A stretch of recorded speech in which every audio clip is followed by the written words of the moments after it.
Right. Now, EMF and internal resistance. So let's say we have a battery that is a 9 volt, a 9 volt battery. Now, a normal battery, the internal resistance is very high. So if you take a 9 volt battery and you put your hand like this, the current produced is very small because of the high internal resistance. Now, if you compare to a car battery which is only 12 volt, 3 volt more than a normal battery, but the car battery can supply a very large current. Okay, it's because of the internal resistance of the car battery is very, very small. All right, so internal resistance kind of limit what is the supply of the current of the battery. A battery with high internal resistance has a very small current supply, the maximum current supply that we are talking here. A battery with a very small internal resistance, it has a very large current supply. Okay, so the car battery, which has a very relatively small voltage, but it can produce very high current. Now, internal resistance also, it is the main cause of the battery heating. When you connect the battery to a circuit, you power the battery and then it consumes the energy. The battery is supplying the energy. Now, because of the internal resistance inside the battery, it will heat up. Okay, the heating is caused by the internal resistance also. Now, when we draw the battery, let's see how we represent the battery and the internal resistance in a circuit. So previously we draw battery like this, right? We just do like this, and then we do the circuit. Okay, resistor, resistor, resistor. Now, here, I'm going to draw the inside structure of the battery. So I would draw like this, and then I do one small resistor, and then I do kind of like a dotted box like this. This one is this one here. It's kind of like showing the inside component of a battery, right? So here you have one resistor, second resistor, 3 resistor over here. So this is how we draw the battery with an internal resistance in a circuit. Okay, so the box means it's inside the battery. Now, let's say we have a battery of EMF 9 volt, and then with an internal resistance of 2 ohm. When the circuit is connected, that means current is drawn in the circuit. What is current? Current is the flow of electron, right? So that means electron starts to flow from the negative, coming out from the negative terminal. First, it has to pass through the 2 ohm resistor before coming out to the external circuit. You can think of it like the circuit inside the box is the internal circuit and outside is the external circuit. So that means the electron that come out, they have to go through the resistor first, and then only they go to the external circuit.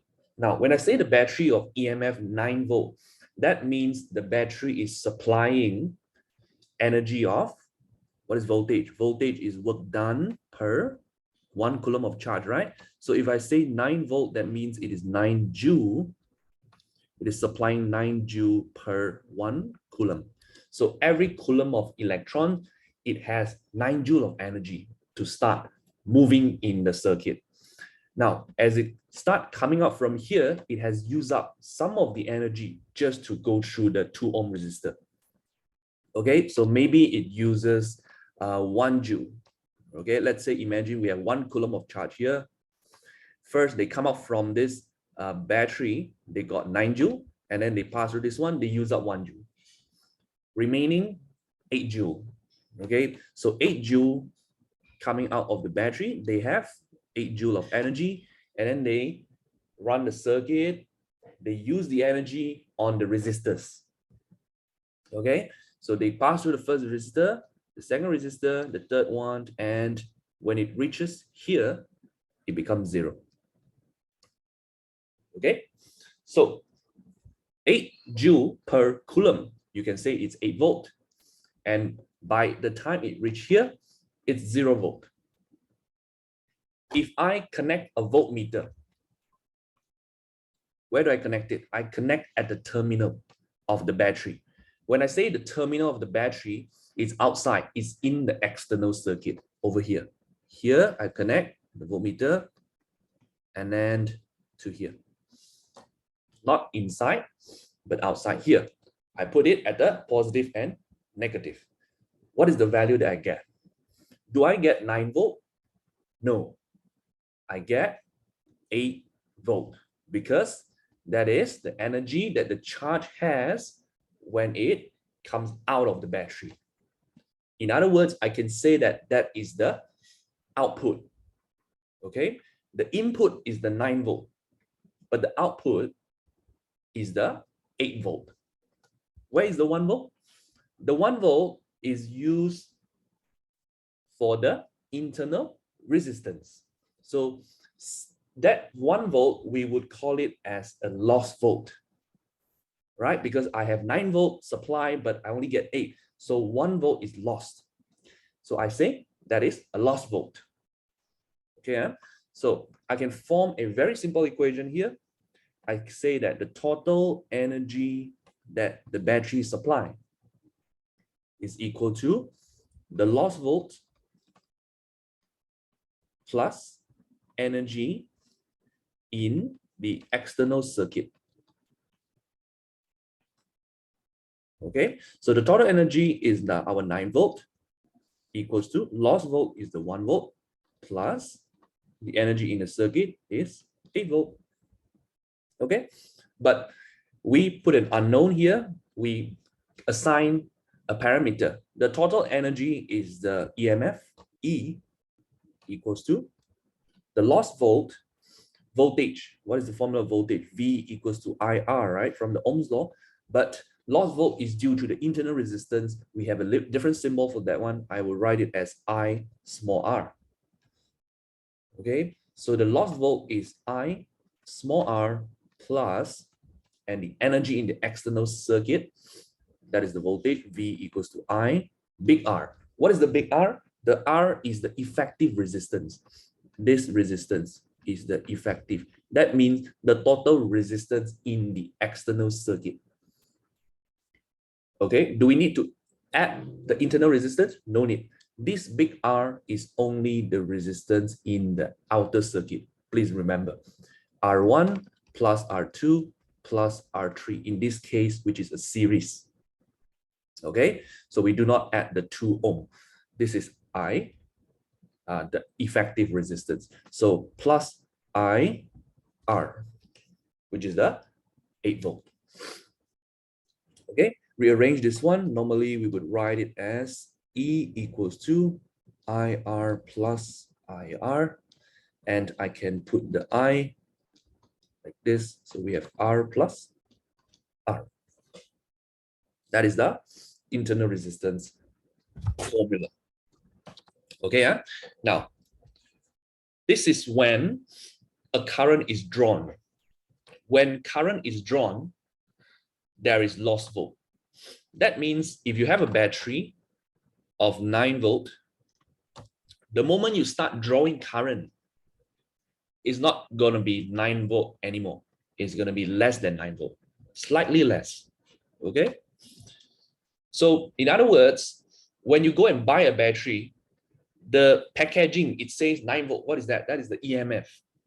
Okay. But when you connect the circuit, you don't get 9 volt. You get slightly less because the moment you start drawing current, there's lost volt and you are only getting the terminal potential difference. So the V here is the terminal potential difference. Terminal potential difference. Why do we call it terminal potential difference? Because you're connecting at the terminal of the battery, plus minus. if you could go inside the battery and then you connect your voltmeter over here, are you measuring the terminal? You are not measuring the terminal. You are measuring inside the 9 volt. So that becomes the EMF. Okay. Yeah? Now, how about when I open the circuit, when the circuit is not connected? So it's kind of like if I put a switch here, okay, I put a switch here, and then the switch is open. There's no current flowing because the circuit is disconnected. And then I put a voltmeter across it like this. Do I get any reading on the voltmeter? This is the battery, right?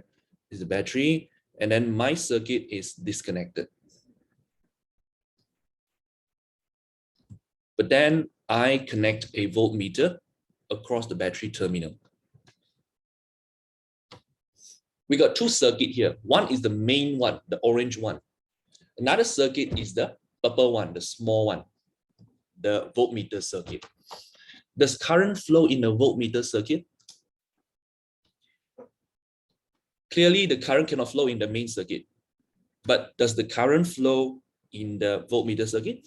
Answer is very, very small current flow in the voltmeter circuit. The current is so small that we neglect it. Okay? But in reality, there is current, yes. But because of the voltmeter has very, very high resistance, that the current can barely flow in that circuit. So the current becomes very small that we neglect it. So we just say that there's no current flowing. Okay? So we say that there's no current flowing. Reason is because the voltmeter has infinite resistance, right? So if there's no current flowing, that means you're not drawing any current, right? You're not drawing any current from the battery. So if you're not drawing any current, is there any lost volts? No, no lost volts. So that means this reading that you get here will be 9 volt, same as the EMF. Here, look at the difference between these 2 diagrams.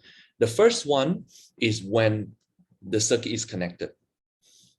The reading that you get is 8 volt, less than 9. The second circuit is an open circuit where current is not drawn. You connect the voltmeter, what reading do you get? You get the EMF, 9 volt. Okay, so the moment you close the switch, this one drops, become 8 volt. Okay, yeah? Now the only difference between these 2 is whether current is drawn or not drawn from the battery. Okay, yeah? So lost volts, let me write it here. Lost volt depends on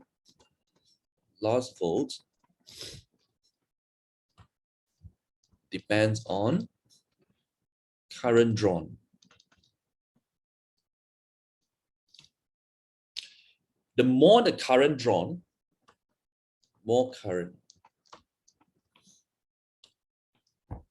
the more the lost volt. And if you have more lost volt, what happens? Look at the equation here. If this is high, this must be small because the EMF has to be the same. If you have more lost volt, then the terminal potential difference goes on smaller and smaller. So more lost volt, I would write here, less terminal potential difference. Please take note of this sentence. Every time they will ask this. What happened when you draw more current? What happened to the terminal potential difference? What happened to the lost volt? This is the answer. Okay. Now, how do you draw more current? How do you draw more current? You can, current, it depends on resistance also, am I right? You can decrease the effective resistance of the circuit by arranging the 3 resistors R1, R2, and R3 into parallel. So if you compare these two circuits, I do R1, R2, R3 like this. Parallel, the effective resistance would be 1 over R, 1 over R1, plus 1 over R2, plus 1 over R3. Okay, so if it's 9 ohm, 9 ohm, 9 ohm, 9 ohm, then you get 3 ohm. Overall, the resistance is very small. So when the resistance overall is very small, what happened to the current? The current become very large. Okay, same resistor, but different arrangement. Circuit number 1 will have a small current. Circuit number 2 will have a large current. So what happened to the loss volt? Circuit number 2 will have more loss volt. If it has more loss volt, then the terminal potential difference of this circuit would be much lower than the terminal potential difference of the first circuit. Okay, understand? Make it very clear, right? So more current drawn. How do you draw more current? Because you can do it by decreasing the R effective. Okay, so you can add more resistor. Initially got 1, you add 2 more, you're decreasing the resistance. So you increase the current. When you increase the current, more loss volt and then less terminal potential difference. Maybe this one dropped to, okay, 7 volt. Initially it was 8 volt, dropped to 7 volt or 6.5, anything.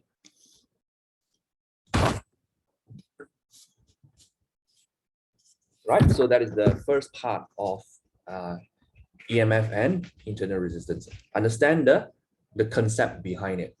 Okay, when you fully understand it, when you do the questions, you know what you are doing.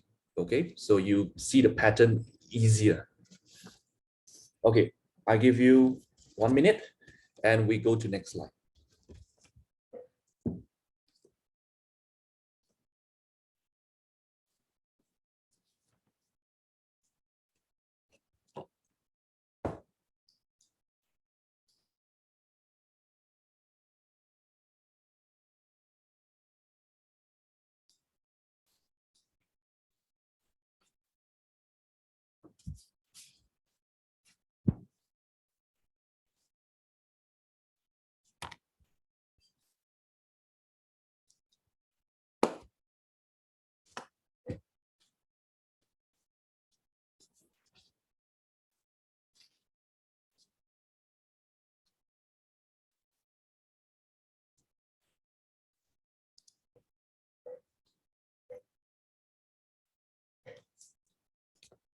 All right.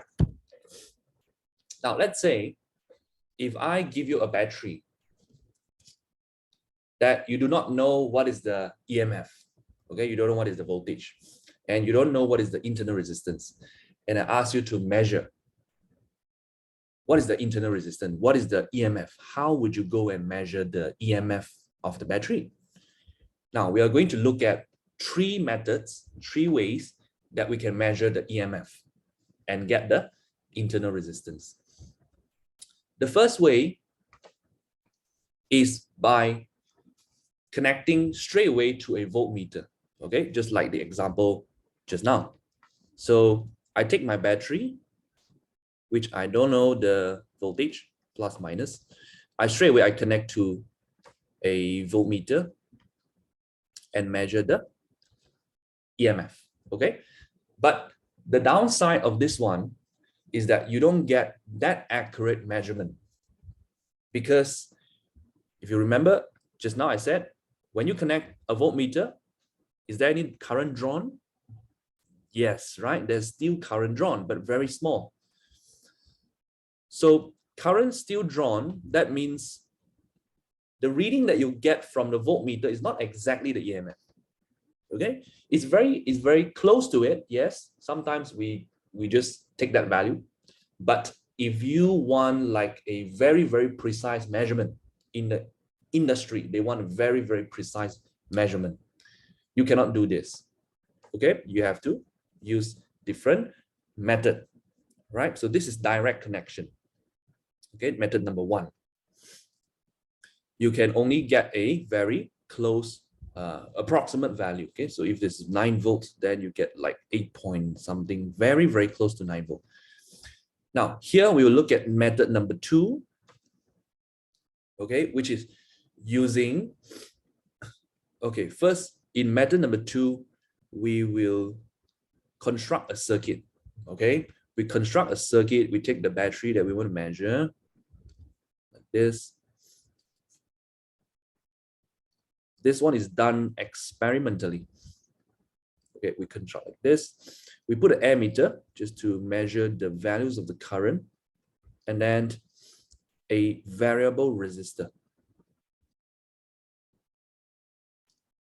Okay, a resistor that I can change the value. And then I need a voltmeter across it like this. Now, this circuit has only one resistor, right? So whatever the voltage of the resistor, that is the same as the potential difference at the terminal, right? Because you have the battery. If the battery terminal potential difference is 9 volt, then across here is also 9 volt. It's the same, just one resistor. Okay, now to find the EMF, we do it experimentally. So the method is that we change the R value. We change the R value, we obtain different R values to get different set of values for the voltage and the current.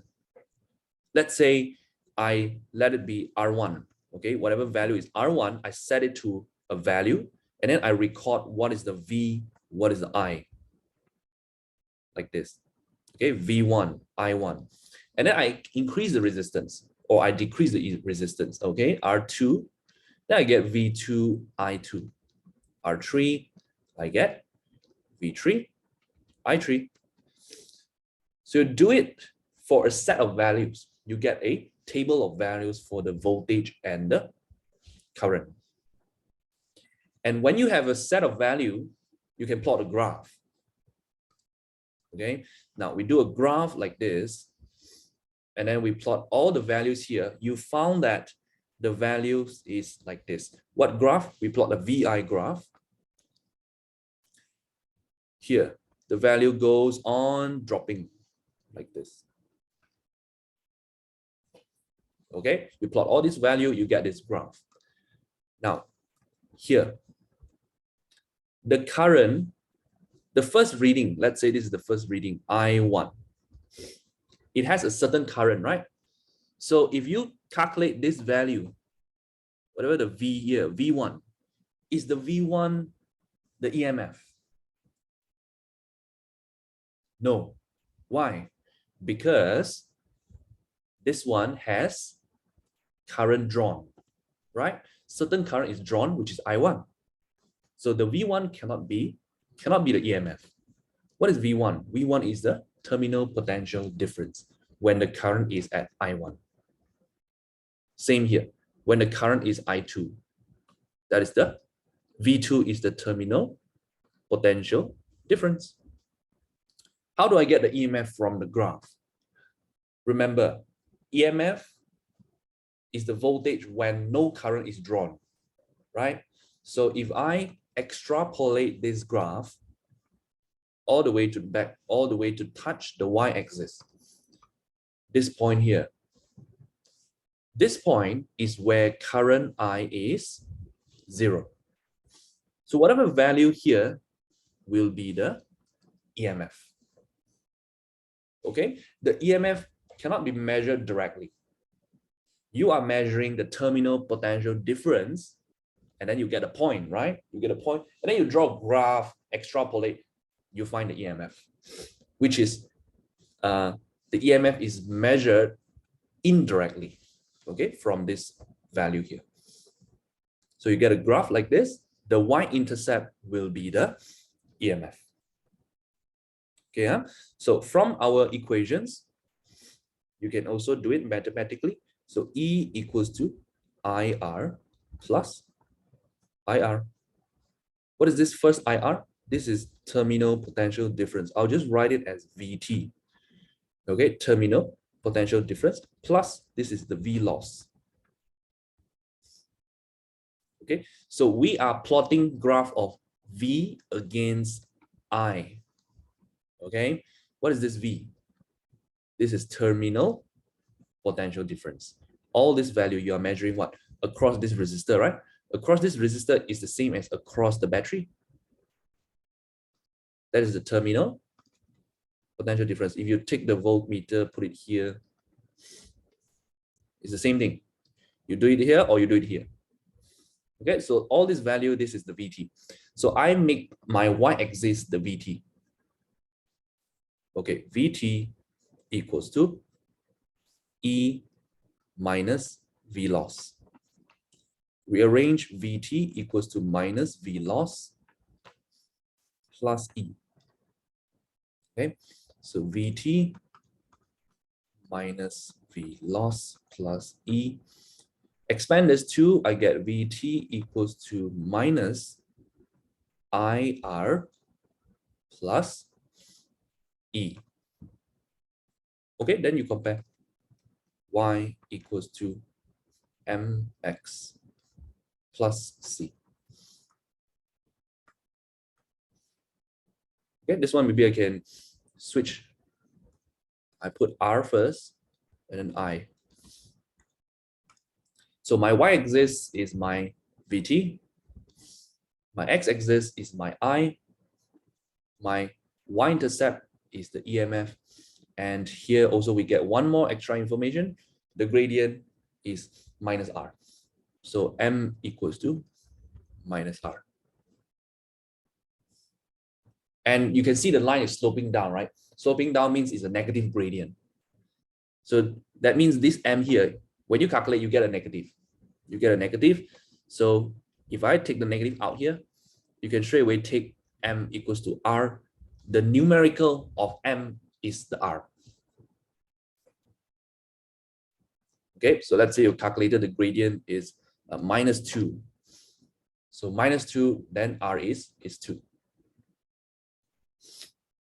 So that is how you find the EMF and how you find the internal resistance. Okay, yeah?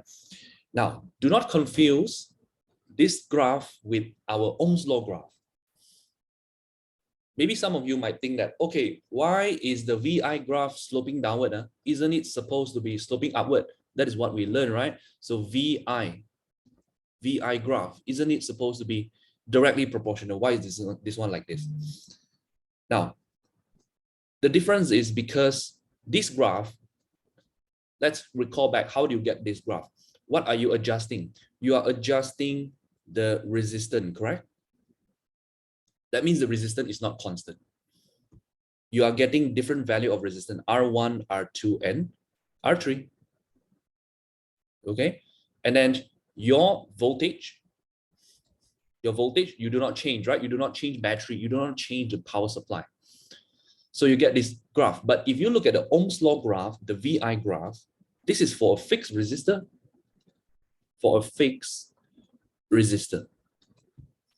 Okay, and then how do you get all this value? Maybe you are changing the voltage value, V1, V2, V3. You are changing the voltage value to get different current, I1, I2, I3. So you are changing the power supply. You are changing the battery. Or you are using a variable power supply, you increase it. But this graph, how do we get this? We are changing the resistor. We are changing the resistor. So that's different between these two graphs. Okay, they do not contradict. Okay, because some people, they find it contradicting. Why is this one like this? What is this? Is the context. The context is different between these two. Okay, this is for fixed resistor, and then the voltage across resistor increase. Okay, and it could be, you could be using a variable power supply to get this graph.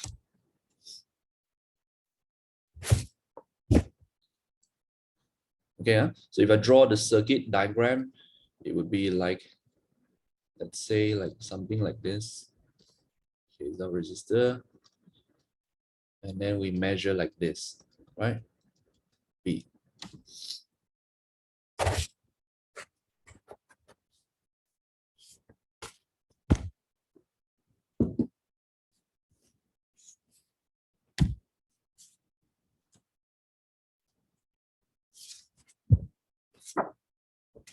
Okay, 1 minute, and we go to the next one.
Okay, we look at method number 3.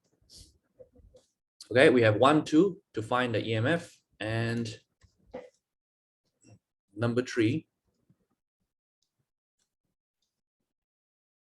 conceptually is very similar to method 1, but we cannot draw any current. Now, here's a question. You see, if I have a battery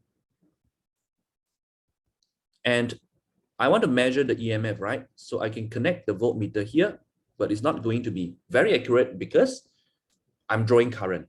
But if I can somehow create a circuit that doesn't draw any current, from the battery, and at the same time, it can give me the reading of the voltage, then that will be the EMF, right? So method number 3 is we need to figure out a way to measure voltage without drawing any current. Again, measure voltage without drawing any current. That will give me the EMF. How do we do that? How do we measure voltage without drawing any current? Because every time I connect a voltmeter, current is drawn. That means I cannot use a voltmeter. Okay, then what do I use? Here we will look into the concept of potential meter. Okay, potential meter. What is a potential meter? Now, let's look at the concept first. Here I have a circuit. Let's say we got 2 components that I want to measure the voltage. Let's say I want to measure the voltage of the first bulb. Okay. Now, current flow from positive to negative and from high potential to low potential. Okay, so that means here it's high potential and here is low potential, the current flow across it. If I want to measure the potential difference across this bulb number 1 without drawing any current, I cannot use a voltmeter. Okay, I have to somehow modify my circuit. So first, let's say if I put the circuit like this, if I create 1 more wire here and I put a resistor here like this, is there any current flowing in the blue circuit? Yes, right? Because this is another path and this path join the high potential and the low potential point. So there is also a potential difference. So how does the current flow? From here, and then it flows from positive to negative through this path. It can also flow from positive to negative through this path. That is also high potential to low potential. Okay, so current flow in two wires. Now, what if now I change this resistor to a battery? Okay, now let me redraw the circuit on the side.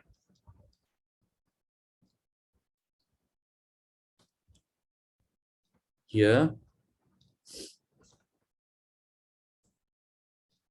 Okay, this one, I create my circuit like this. I put a galvanometer because I want to see whether there's current flowing in this circuit or not, right? So I put a galvanometer and I put a battery like this. This is a variable battery. That means I can adjust the voltage, okay? A variable source. I just use this symbol, easier. Okay, so a variable voltage source. What happens if I do it like this? Is there any current flowing in this circuit? Okay, let's analyze. Now we have high potential, we have low potential, right? Same here, we have high potential and we have low potential. I connect it like this. For simplicity, let's just assume that the low potential is 0 volt. Same for here. This is connected to this point. The low potential here, negative, is also 0 volt, because we only want to see the potential difference. Doesn't matter what is the real value here. I only want to see the difference. So for simplicity, I just assume this low potential point as 0 volt. Okay. Now, the potential difference at here, this point, point A, let's call it point A, and here, at the battery here, the second battery here, let's call it point B. Point B. Okay, so VA and VB, that is the potential at point A and point B. Now here, whether current can flow in the blue circuit depends on the VA and the VB. Depends on whether VA and VB will create a potential difference or not. Okay, so let's say if I start with 0 volt, because I can adjust this one, right? So I start with 0 volt. So definitely the VA is going to be bigger than VB, right? VA is going to be bigger than VB. So current can flow. So there will be current flowing down here and in the blue circuit like this. So as current flow in the blue circuit, the galvanometer will deflect. Okay, so the galvanometer in the center here 0, and then it will deflect because there's current flowing in. Okay, now when I increase my variable voltage to, let's say, 1 volt, whatever value is the VA, if I keep on increasing the VB, the difference becomes smaller, correct? If the VA is 5 volt and the VB, I keep on increasing 1 volt, 2 volt, 3 volt, 4 volt, the potential difference, VA minus VB, becomes smaller and smaller. So what happens when the potential difference becomes smaller and smaller? The current becomes smaller and smaller. So what will you see is that the galvanometer deflects towards the 0, like this. Why does it move to the 0? Current is getting less. Why? Because the potential difference is getting less, VA and VB. Understand? Now, if I keep on increasing until the same 5 volt, what is the potential difference? VA minus VB. 5 minus 5, 0 volt. No potential difference. So if no potential difference, then current cannot flow. So it's kind of like this voltage of the battery is the same as the potential at point A. You can think of it like you have a battery like this, and then you join another battery like this. Is there any current flow? This is positive, this is negative, this is negative, this is positive. That's not how you connect the battery. If you connect like this, there's no current flowing. Why? Because they have the same potential. Okay, whatever point here, VA, point here, VB, VA equals to VB. You are doing the same terminal, provided the battery has the same voltage, no current flow. So same is happening here. Okay, so that means if you keep on increasing at some point, the current will hit zero. And how do you know? You look at the galvanometer. Okay, you see when you increase the galvanometer, deflect, and then at some point it will reach zero. When it reaches zero, then you know the current is no longer flowing in the blue circuit. Where does the current flow? The current cannot flow in the blue circuit, so the current will just take the normal path like this across this. Okay, so I'm not drawing any current. And at the same time, I know the potential difference when the current is at zero, the potential difference of this power source will be equal to the potential difference between these 2 points across the bulb 1. Let's say if the current is 0 ampere when the voltage here I adjusted to 9 volt. That means this is 9 volt. Here is 0 volt. So the potential difference is 9 volt. It is the same because you know the potential must be the same for current to be 0. So now you get the potential difference across the bulb without drawing any current in the circuit. You did not draw any current into the second circuit. So that potential difference is very accurate value of the potential difference. Okay, so that is the whole concept, the concept of a potential meter. Okay, which is to measure voltage. The main purpose of the potential meter is to measure voltage, okay, without drawing any current. Okay, so this is only the concept, right? The concept. Let's see how do we put into practice. Okay, how do we put into practice? In practice, we do not use a variable voltage. This circuit, the blue circuit, I modify a little bit. Instead of using variable voltage, I use a fixed voltage. Okay, let's say I use 9 volts and plus minus. And then this fixed voltage, I connect to a wire. Let me use a different color here.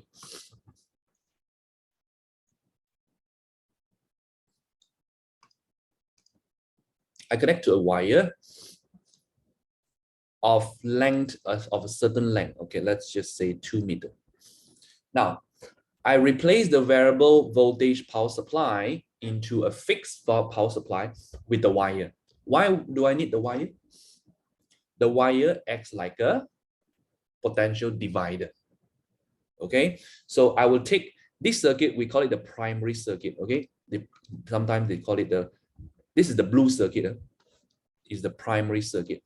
And then the circuit that I want to measure the voltage, I would do it like this. Let's say this is the bulb. Okay, and we have positive, negative. I will connect a wire from here to here, and then I connect another wire through a galvanometer like this. This arrow is free to slide along the wire. Okay, you slide this one along the wire to control the how much voltage you want out of this 9 volt, because it acts like a potential divider. So let's say you connect it to the midpoint. You connect it to the midpoint. This is 9 volt, assuming that the wire is uniform. So if it's at the midpoint, that means this is 4.5 volt. From here to here. So the voltage, the potential difference between these 2 points is 4.5 volt. And then you see whether there is a deflection at the galvanometer or not. So if there is still a deflection, that means current is still flowing, right? So you kind of want to adjust it. So you move it, you slide it further. You slide it further until you get the current becomes 0. Okay, so you slide it further until the current becomes 0, and whatever the voltage here is the same as the voltage across these 2 points, AB. This is the same as this one. The first here. This one is, in practice, that is the circuit construction. Okay, they use a wire to adjust the voltage. How do they calculate this one? So you can use the uniform, right? Uniform, because you can calculate, if this is uniform, you can first find the potential gradient. Potential gradient, you get it by taking 9 volt divided by 2 meter. You get 4.5 volt per meter. That is the potential gradient. So it's kind of like per every meter is 4.5 volt. Okay, so if you slide to, let's say you slide to 1.87 meter, and the galvanometer becomes 0, then you can calculate 4.5 volt per meter, so 1.87 per meter. You times this one, you get the voltage. You get a voltage, and then you get the voltage across AB, VAB. Okay, now what happens if you slide until the edge and the galvanometer still does not show 0? What does it mean? If you slide all the way to the edge, you take the entire length of the wire, but still the galvanometer does not hit 0. That means the VAB is greater than whatever voltage is here, the 9 volt. VAB is greater than 9 volt. So you have to, either you change the 9 volt, or you do, you have to change the 9 volt lah. Okay, because that's the maximum 9 volt it can go. Okay, so that means if you slide to the edge, still there's current. That means this potential difference AB is bigger than the 9 volt. And also you can increase the sensitivity of the potentiometer. How do you increase the sensitivity? You use a longer length wire. If I double the length, I use a 4 meter wire.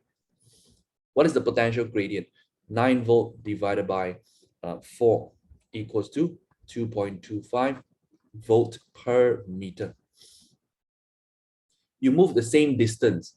If you use 2 meter wire, you move 1 meter, that's 4.5 volt. If you use a 4 meter wire and then you move 1 meter, you get 2.25 volt. The increase is smaller, right? So when the increase is smaller, the deflection of the galvanometer moves slower. Okay, it moves slower. So you can kind of do a very precise measurement. It becomes more and more sensitive.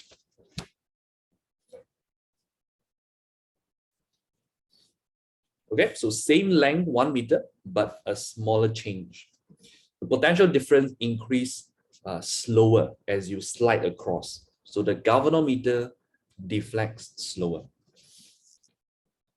So, which is, when you see the potentiometer, they use very long wires. Okay, they put it like in this zigzag. like that. Okay, now, so after all this, how do you measure the EMF using the potential meter? So your circuit is like this.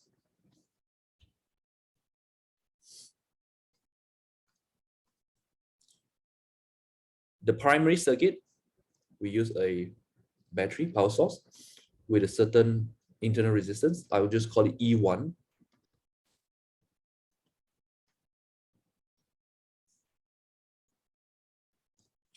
And you need a resistor to prevent short circuit. This is your primary circuit. So you use a wire of a certain length. Okay. And then the battery whose EMF that you want to measure, it has to be the secondary circuit. So up here, let's say I want to measure this battery E2 with an internal resistance.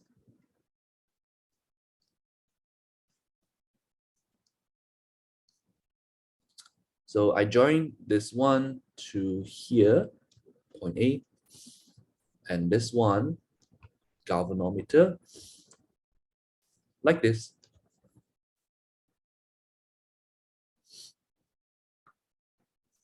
Okay, slide across. Oh. This one we slide across, so we can see the reading on the galvanometer. When it becomes 0, that means the potential difference here, V, is the same as the potential difference here, V. So that potential difference is the EMF. Why is it the EMF? Because you're not drawing any current in this circuit, the purple one. You are not drawing any current from the battery E2, from this battery. Okay, because this one, I is 0. So not drawing any current, the voltage is EMF.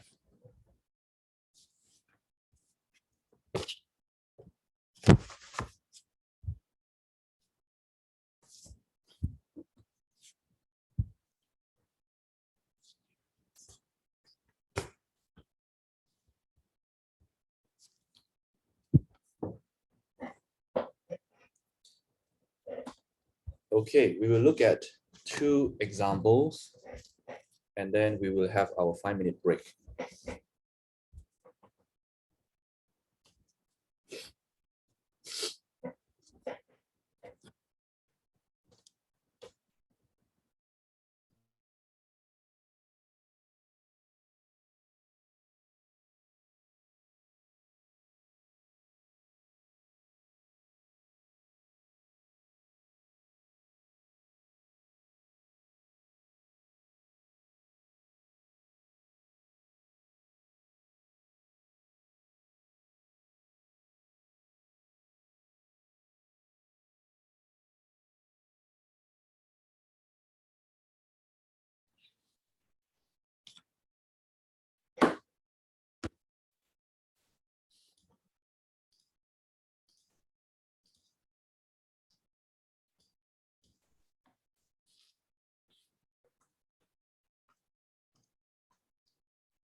Okay, a high resistance voltmeter, when connected across a cell with internal resistance 1 ohm, gives a reading of 12 volt.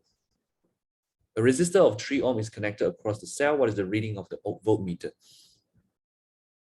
Okay, it says a high resistance voltmeter when connected across a cell with internal resistance 1 ohm. Okay, let's draw it out like this. So we have a cell, internal resistance 1 ohm. And when you connect to a voltmeter, what reading it gives? It gives 12 volt, right? 12 volt. What does it mean? It means that the EMF is the EMF is E1 is also 12 volt. Because here it says high resistance, so we are going to assume that very small current drawn, we neglect it. Okay, so E is 12 volt. A resistor of 3 ohm is connected across the cell. All right, so now I connect a resistor, 3 ohm. What is the reading of the voltmeter? The voltmeter is placed over here, right? Across the battery. Now we already know the EMF is 12, the internal resistance is 1, and we connect the circuit to a 3 ohm. Now, when you connect the circuit to a 3 ohm, you start drawing current. Okay, you start drawing current. So when you put the voltmeter across the battery, are you measuring the EMF? No, it's less than. You're measuring the terminal potential difference. Okay, so how do we do this? You calculate the current first. Okay, so E equals to I R plus R. So I equals to E over R plus R, and this one is 12 over 3 plus 1, 12 over 4, 41443, 3 ampere. So you get what is the current drawn from the circuit. So it's 3 ampere. Now, when you have the current, you can calculate the terminal potential difference, this one, V. Okay, so from the formula EIR plus IR, this part is the terminal potential difference, right? This is the V loss, this is the EMF, this is the terminal. So you just do V terminal IR equals to 3 ampere times, the big R is the effective resistance. It does not include the internal, okay? So it's 3 ohm. 3 times 3 ohm equals to 9 volt. EMF was 12. EMF is 12. Terminal potential difference is 9. What is the V loss? The V loss is 3 volt. Okay, sometimes the V loss, they call it the heat dissipated. Heat dissipated in the battery.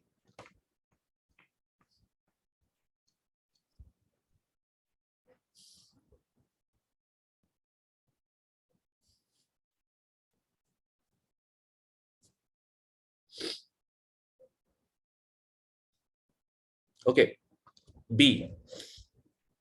If another 6 ohm is then connected in parallel to the 3 ohm resistor, what is the reading of the voltmeter? Okay, basically we have the same circuit.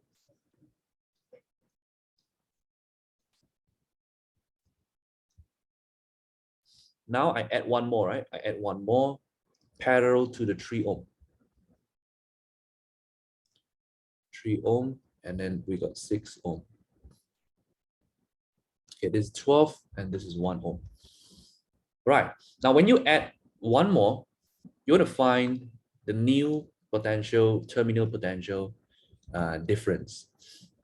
The current changes, the current is no longer 3 ampere, because when you add this, the overall resistance become smaller and the current will increase. So you want to recalculate your current. Okay, get the current first. One tip, when you do the internal resistance questions, always, most often, not always, most often they will ask you the current. I mean, most often you want to start from the current, because without the current, you cannot actually get the VT, you cannot get the V loss. You can see this, got I here, got I here. So you kind of always want to calculate the current. Okay, so get the current, so I equals to E over R plus R. Okay, you want to get the effective resistance first, the big R. So big R is 1 over R equals to 1 over 3 plus 1 over 6. Okay, times 2 times 2, 2 over 6 plus 1 over 6, 3 over 6, 3, 1, 3, 3, 2. equals to 1 over 2. And don't forget you have an inverse R here. So R is 2 ohm. Okay, so equals to 12 divided by 2 plus 1.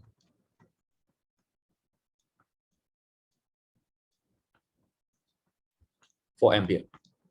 Okay, 4 ampere. Where is the current 4 ampere? Coming out from the battery. Yeah? Coming out from the battery, 4 ampere. In this branch is different. In this branch and this branch is different because the current split over here. Okay, so you are drawing 4 ampere and we want to calculate the terminal potential difference. So VT equals to IR equals to 4 times effective resistance is 2. 8 volt. Now, compare A and B. What can you see from A and B? If you see the EMF 12, terminal potential difference 8 volt, V loss 4 volt. And let me put the current in also. Current drawn. Current I drawn is 4 ampere. This one, the I drawn is 3 ampere. The more current that you draw from the battery, what happened to the loss volts? The more will be the loss volt. 4. This one is 3. And the more the loss volt, the less will be the terminal potential difference. 8 volt, this is 9 volt.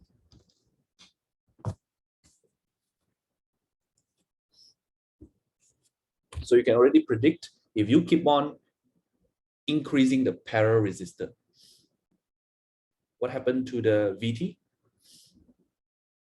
Okay, it will. You keep increasing the resistor, the current become larger, so the VT will become lower. What about if I connect it in a series circuit? The 3 ohm and the 6 ohm, if I connect it in a series, the effective resistance will be very large, and then the loss volt, the current will be very small, and the loss volt will be small. Okay, so these are the examples of questions that might be asked in the past years. Not might be asked, they actually asked it a lot. Okay, it's very repetitive. All right, now I'm going to give you a 5 minute, and we will come back at 8:13. Okay, 8:13, and I want to continue. The next part will be about the power. Not many, just a small part. I finish up the power and then I give you practice.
Okay, now we continue.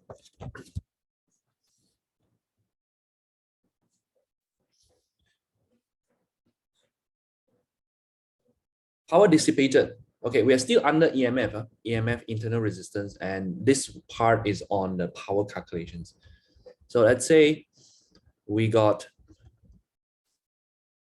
okay, battery, and we have a resistor. EMF is 12 volt and 1 ohm, 5 ohm. Okay, so let's say, suppose that we have a circuit, and then we want to calculate what is the power input. Remember power input? Power input is like the energy, amount of chemical energy being converted into electrical energy. The battery starts with chemical energy. Okay, the amount of chemical energy that has converted to electrical, that is the power input. Okay, power output is when the electrical energy converts to other form of energy as it runs through the resistor. It could be heat energy, sound energy, light energy. Okay, so power input, in other words, it depends on the EMF. Okay, so how do you calculate power input? Power input, power is just energy over time, right? So it's the same as energy, just with a restriction of time. So power input, I can also call it as rate of chemical energy transferred to electrical energy. Now you have learned power. The equation of power is PIV. Okay, so here we change a bit. The voltage we change to the EMF. Okay, to calculate the power input, I do IE. So first, I have to find the current in the circuit if I want to calculate the power input. So again, finding current, I equals to E over R plus R equals to 12 over 5 plus 1. 2 ampere. Okay, so current drawn is 2 ampere and the EMF is 12. I can calculate P to 12 equals to 24 watt. So every second, the battery is supplying 24 joules of energy. Okay, that is the input, not yet, that is inside the battery. Inside the battery that it is supplying 24 watt. We haven't minus the potential loss yet. Okay, now to calculate the power output, you take the input minus the potential loss, you get the output. Okay, so power output equals to power input minus power loss. Okay, so to calculate power output, very easy. We take same PIV, but the V here, we don't use EMF. We use what? We use the terminal potential difference, because the terminal potential difference, we already minus the potential loss. So when you do P equals to IV, you're actually calculating the power output. Okay, so 2 times, what is the terminal potential difference? You have to find it, right? So VT is equals to IR, and the I is 2 times 5, 10 volt. So this is 10 volt. Power output is 20 watt. Okay, before we learn about internal resistance, previously when we calculate power, we just use P equals IV, right? whatever the voltage given by the battery, let's say we have a battery like this, and let's say if I say the battery is 9 volt, and the question asks you, okay, calculate the power supply. P equals to IV, straight away we take, okay, current is 2 ampere, so 2 times 9, 18 watt. What power is this?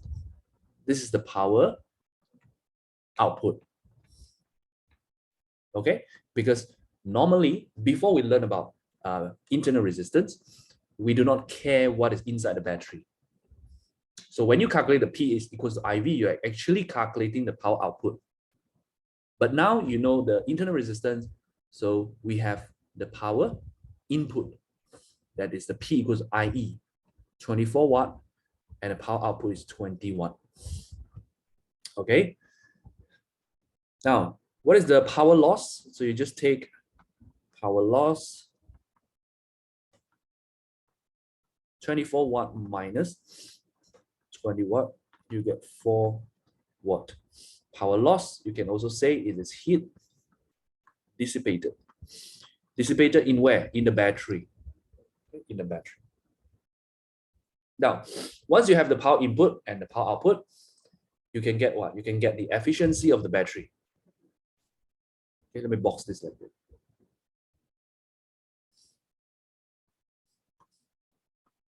Okay, efficiency.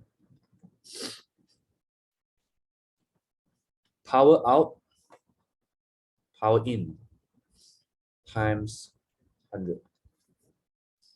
So power out is 20 over 24 times 100 equals to 83.33%. That is the efficiency of the battery. Or alternatively, you can do like this.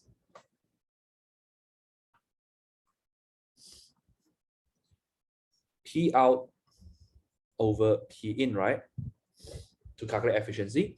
So what is P out? P out is IV over P in is IE. Okay, this V is the terminal potential difference. Okay, expand this one. VT, I can write it as IR over I. E is equals to I R plus R. So I put it in here, I get bracket I and then R plus R, close bracket. The I combined, you get I square R over I square R plus R. Cancel, cancel, you get R over R plus R. What is this? This is efficiency. The efficiency can be calculated by using this one, R divided by R plus the internal resistance R. So you do not need, with this equation, you do not need to find the current. Okay, so sometimes they'll ask like this, find the efficiency, or they ask, find the ratio of the output power to the input power.